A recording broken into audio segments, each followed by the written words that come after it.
The movie opens up in the busy market of Bogota, Colombia. There are traffic jams everywhere, and we see random people selling stuff to make a living. Outside the perimeter of Belco Industries, armed guards are thoroughly checking the IDs and vehicles of the employees. The COO, Barry, is astonished that he is asked for identification as well. One of the employees speaking a native language is sent home by the armed guards. After the strict checkup, all the workers get inside the building and prepare for work. Oblivious to them, all the rooms, even the toilet, are constantly being monitored through cameras. Danny is a newcomer to Belco, and so she is being briefed about the new facilities, including the tracer implanted on the back of her head. She is told that the tracer is for her protection against kidnapping. We get to know that Belco is an international corporation that hires American workers to work in South America. Elsewhere, the office's creep, Wendell, continuously stares at the beautiful Leandra and doesn't stop even when she notices him. After a while, a nerdy guy named Mike approaches her and the two start making out. However, Leandra suddenly stops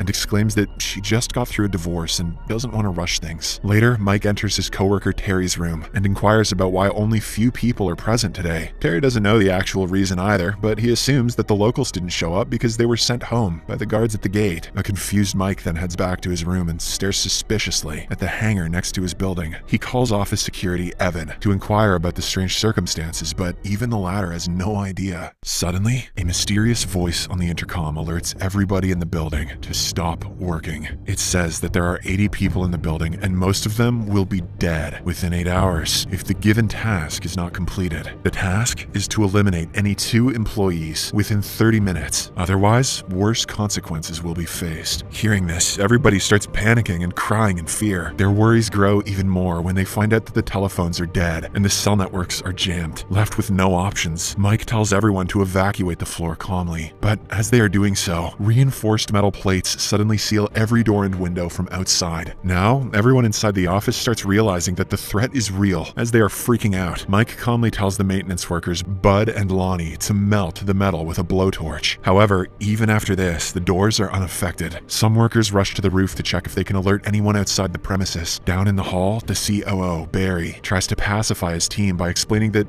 someone might be playing a prank on them. But Mike is convinced, as he thinks the situation may be serious. He suspects that the dead telephones, armed guards, and the movement of guards on the old hangar are all part of a bigger plot. At the roof, a woman notices an armed guard inside the guard post. She hurriedly informs other staff members and calls them to shout for help. The guard hears them and looks towards the roof, but he completely ignores them as if nothing has happened. The stoner of the group, Marty, believes that all of this is a psychological test, so he tells everyone on the roof to remain calm. However, right after he finishes talking, a female worker's head explodes.